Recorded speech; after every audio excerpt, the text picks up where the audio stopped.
Bwana Yesu asifiwe. Tunamshukuru Mungu ametuamsha salama asubuhi ya leo ya Alhamisi, ni kwa neema na mapenzi yake. Nami nikukaribishe kwenye kipindi chetu kizuri cha Pambazuko, anza siku na Mungu.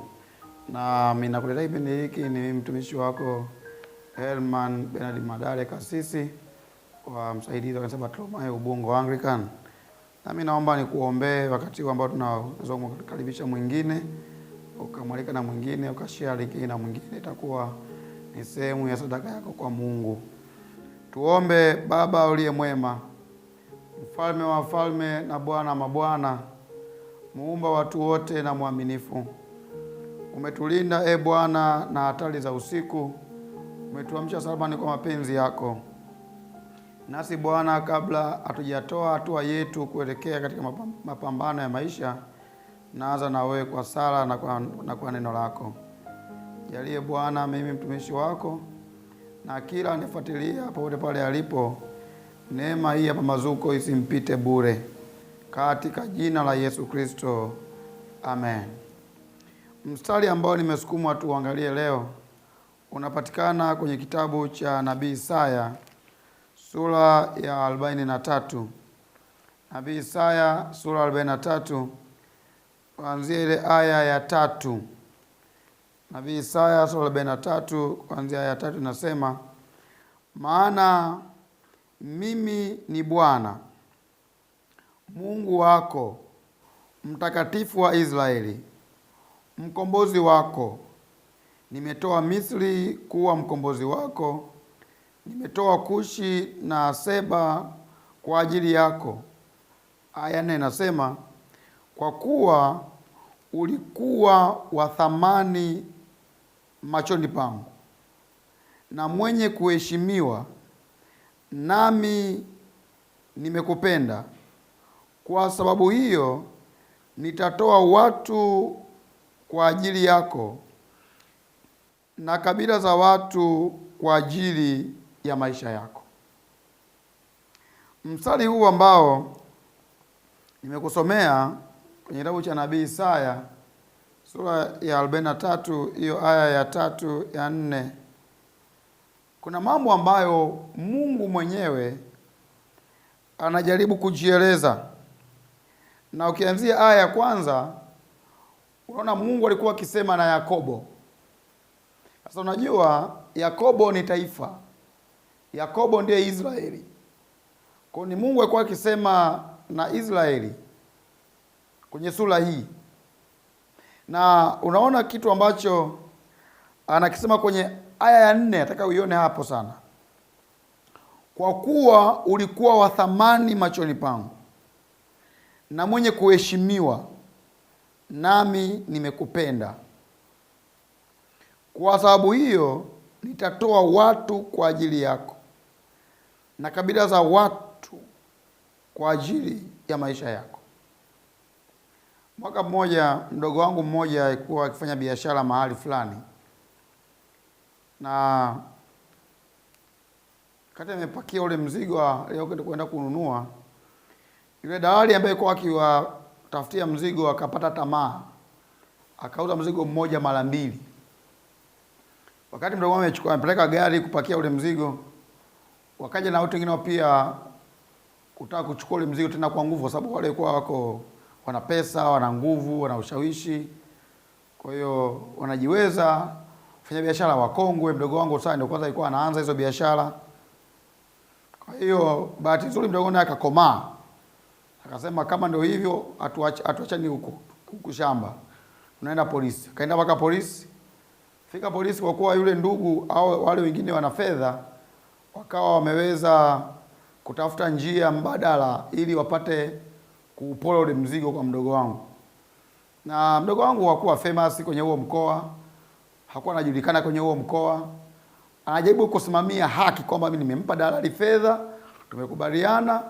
Dalali anasema ni kweli mimi nimepokea fedha, lakini mzigo huu sio kwake. Na ukiangalia mazingira ni kwamba hao waliokuja mara ya pili walitoa fedha karibuni, na fedha mdogo ilikuwa imekaa sana kwa ile dalali. Kwa hiyo dalali yule alikuwa anaangalia mwenye nguvu nani ili apate kumpa ule mzigo.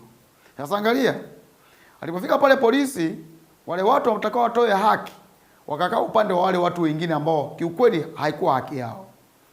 Akanipigia simu na tukaomba naye.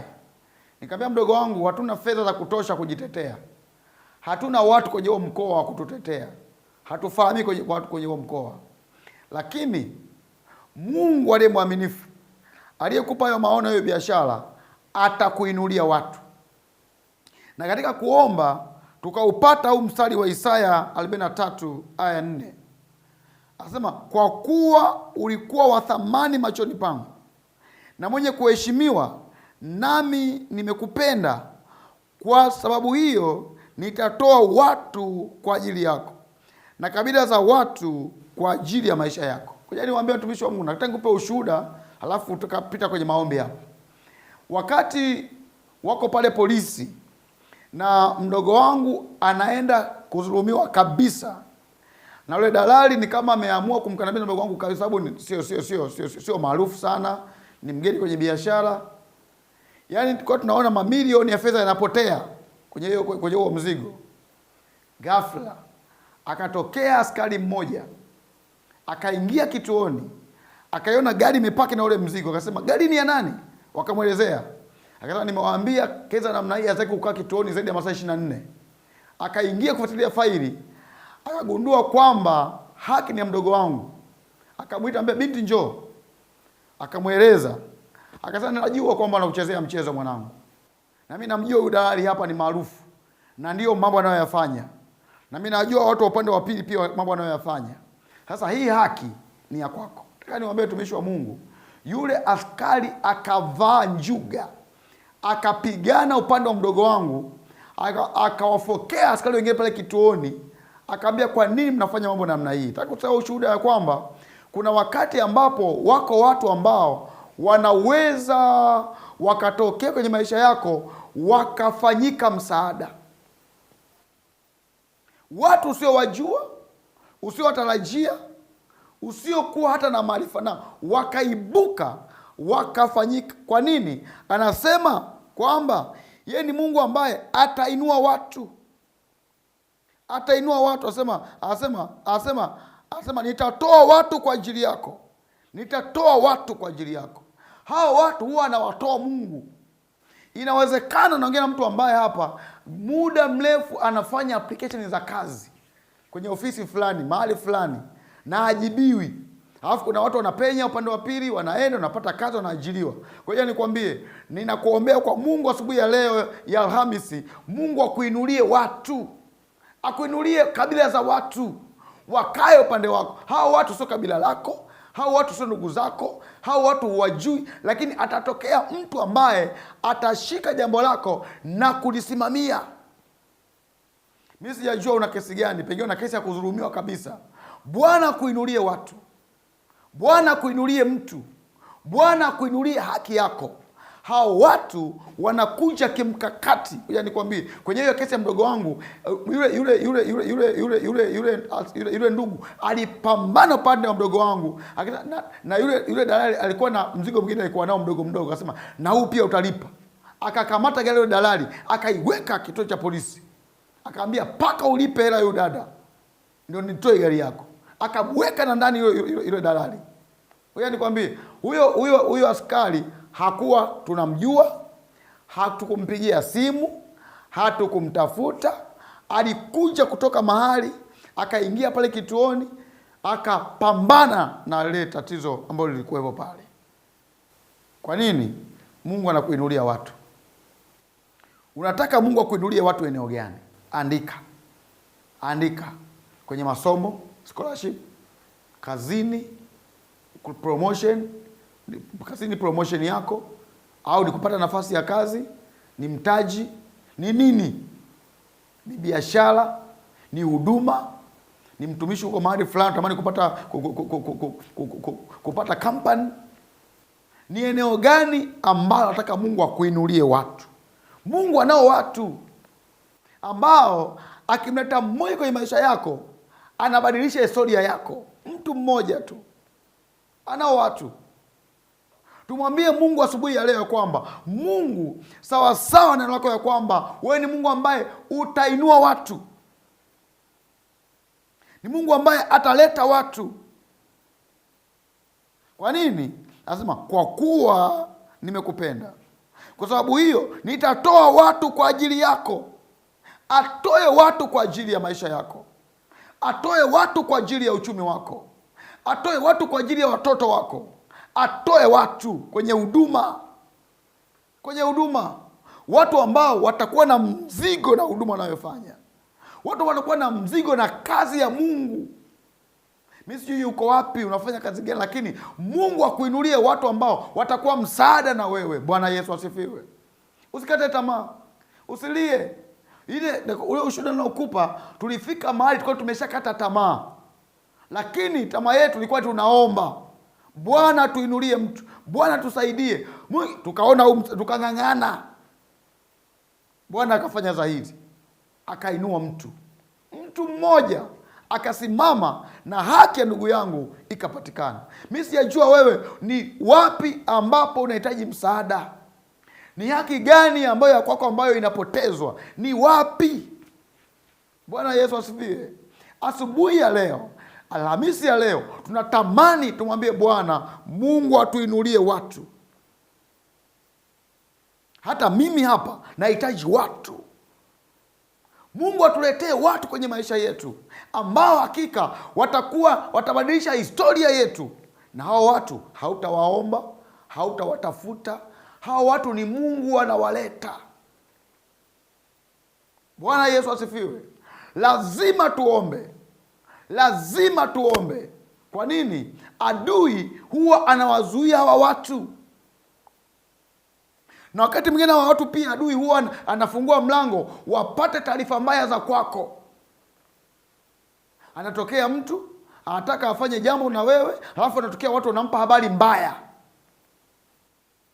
Mwambie Mungu, mwaka 2026 nahitaji watu kutoka kwako ambao utawaachilia kwangu wafanye jambo kwa ajili ya utukufu wako. Naomba nikuombee hapa. Na wewe unajua unahitaji watu sehemu gani? Kama unahitaji daktari, pengine kuna shida unayo kwenye mwili wako, unaenda huko na huko upate majibu. Pengine unahitaji kupata daktari ambaye atatambua tatizo lako. Ni wapi? Unataka wakili mahakamani? Unataka mtu huyo kwenye kona ipi? Tuombe. Sema, Bwana Yesu, niko hapa mbele za uso wako. Nimesikia habari zako ya kwamba wewe ni Mungu ambaye unainua watu, unaleta watu, kabila za watu kwa ajili yangu. Sema, Bwana Yesu, nakuja mbele zako. Ninajua mimi ni mtoto wako. Unanipenda. Tazama watoto wangu. Tazama familia yangu. Tazama maisha yangu. Tazama ninayoyapitia, mipango yangu. Hakika Bwana, nimejaribu peke yangu. Nimepambana mwenyewe. Nimejaribu mwenyewe, siwezi, nimeshindwa. Lakini leo nakuja mbele zako. Ninaomba Bwana, ninaomba sawa sawa na andiko lako la Isaya 43 kuanzia aya 3 na 4, kwamba wewe ni Mungu ambaye unainua watu, unaleta watu. Ninaomba nipatanishe na watu sahihi kwa ajili ya jambo langu, kwa ajili ya maisha yangu, kwa ajili ya elimu yangu, kwa ajili ya kazi yangu, kwa ajili ya biashara yangu, kwa ajili ya familia yangu, kwa ajili ya afya yangu na maisha yangu na mipango yangu. Niinulie watu. Niinulie watu. Sema, Yesu, ninaomba niinulie watu, wanishike mkono.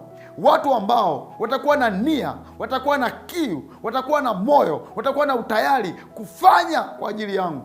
Sema, Bwana Yesu, nipe macho rohoni, nipe kutambua watu ambao unawaleta kwenye maisha yangu, waliobeba kesho yangu. Nipe kutambua, nipe kugundua kwa jina la Yesu, kwa damu ya Yesu, kwa jina la Yesu. Sema, Bwana Yesu, kila aliyezuia njia ili watu wale wasinifikie, ninavunja hayo mageti, ninavunja hiyo vizuizi, ninavunja hiyo milango kwa jina la Yesu, kwa damu ya Yesu. Nafungua njia. Sema, nafungua njia. Sema, nafungua njia. Watu wa kwako Mungu wanikaribie, wanifikie, wanione, wanitambue, na baraka yako Bwana isiwapungukie watu hawa. Waombea hawa watu uchumi wao, naombea maisha yao, naombea afya zao, naombea hayo. Kuna watu umewekwa kwa ajili yako, lakini wanapita kwenye changamoto na wenyewe wamebeba kitu cha kwako, lakini wanapitia changamoto. Kwa hiyo waombea changamoto zao, zikiisha na wewe umefunguliwa. Baba, naombea kila uliwekwa kwa ajili yangu, naombea afunguliwe kwa changamoto zake, apate majibu kwa jina la Yesu, kwa damu ya Yesu, kwa damu ya Yesu, kwa jina la Yesu. Endelea kidogo, waombee. Kuna watu ambao Mungu amewaandaa kuwaleta kwako, lakini jambo la ajabu ni kwamba hawa nao pia wamebanwa mahali, wanapita kwenye changamoto fulani.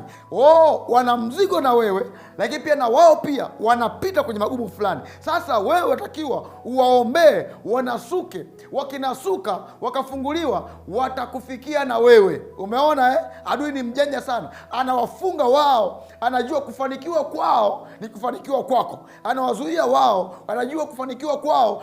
Sasa twende tuombe hapa. Sema, Bwana Yesu, na wafungua wale wote ambao wamewekwa kwa ajili ya kuinuka kwangu. Sema, Bwana Yesu, na wafungua kwenye magereza, kwenye umaskini, kwenye mateso, kwenye maumivu, na wafungua. Maka najua kuinuka kwao ni kuinuka kwangu, kufanikiwa kwao kufanikiwa kwangu, serikalini, kwenye makampuni, kwenye mashirika, kwenye wizara, kwenye biashara, kwenye kilimo, kwenye ufugaji, ujasiriamali, kwenye huduma. Kuinuka kwao kuinuka kwangu, kwa jina la Yesu.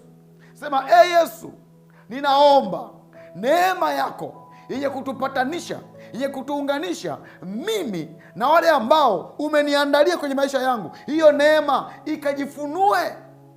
ikajifunue.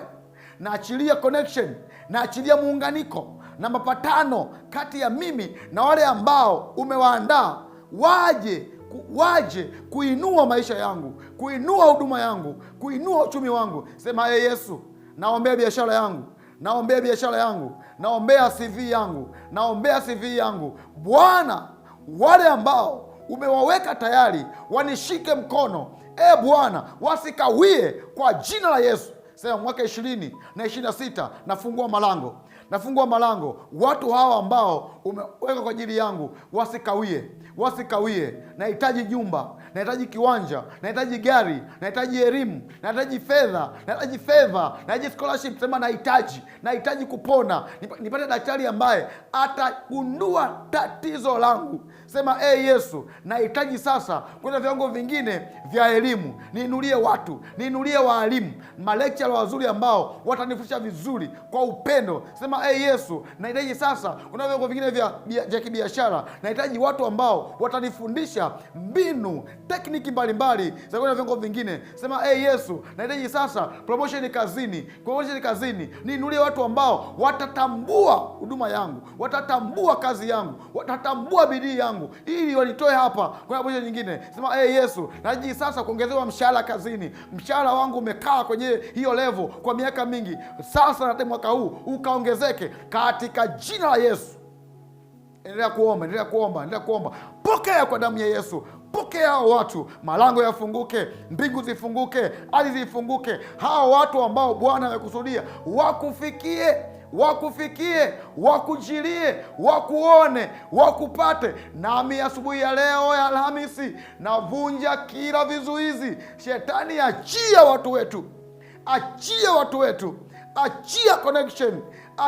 connection kwa damu ya Yesu. Kwa damu ninavunja malango, navunja kuta, navunja ngome za kipepo, ngome ambazo zimezuia hawa watu. Nampatanisha huyo dada na ndoa yake na mme wake, huyo kaka na mke wake. Nawapatanisha hiyo familia na uzao, nawapatanisha hiyo familia na biashara na elimu na kazi. Napatanisha na huduma. Mungu, mpe mtumishi ambaye atabeba mzigo wake kwa uchungu. Mpe mpe.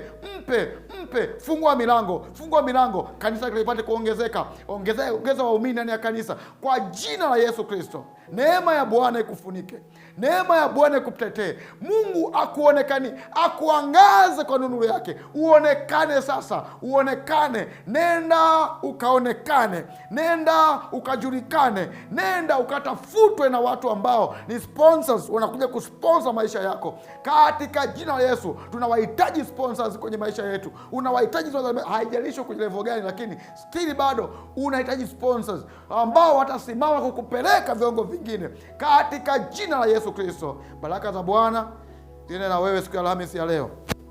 Usiende kinyonge tena. Bwana akupiganie, Bwana akuonekanie, akuvike mavazi meupe, uonekane kila mahali, na baraka za Bwana ziwe pamoja na wewe kwa jina la Baba na la Mwana na Mtakatifu. Amen. Asante sana, kushukuru sana kwa kutufuatilia. Jamani, maombi ni mazuri sana, muda ni mdogo, lakini endelea kuomba. Ukipata muda, tenga, ingia chumbani, jifungie, omba.